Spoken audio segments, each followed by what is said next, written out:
France votes to allow assisted dying, that's the headline today. In a historic decision, French lawmakers have approved a bill that will allow doctors to help terminally ill patients end their lives with dignity. The National Assembly, the lower house of Parliament, passed the measure 291 to 241, overriding a previous rejection by the Senate, which holds a conservative majority. The debate ached on a deeply human level. A centrist parliamentarian, Brigitte Liso, who helped draft the bill, told the Assembly, "We are talking about people sentenced to death by their illness, people whose suffering has become unbearable, people who know they are going to die." She described the text as a liberty, a way to end injustices.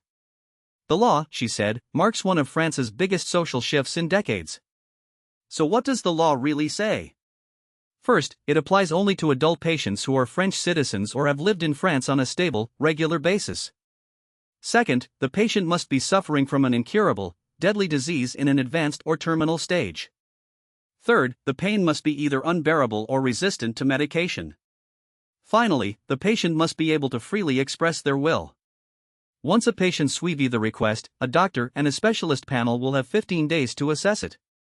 If the request passes that review, the patient must wait at least 2 days before actually taking the decision.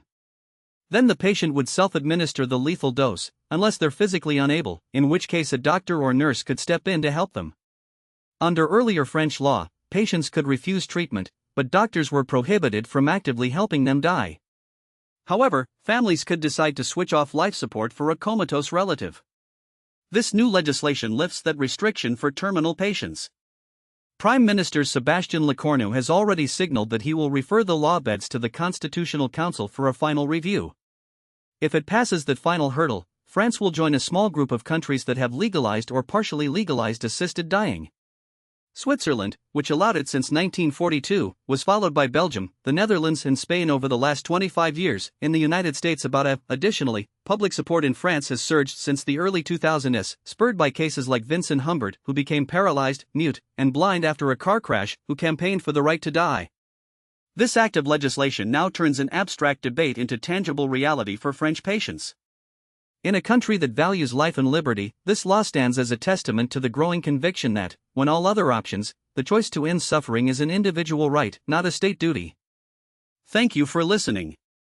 Stay tuned as we follow how this historic decision unfolds in France's legal and medical communities.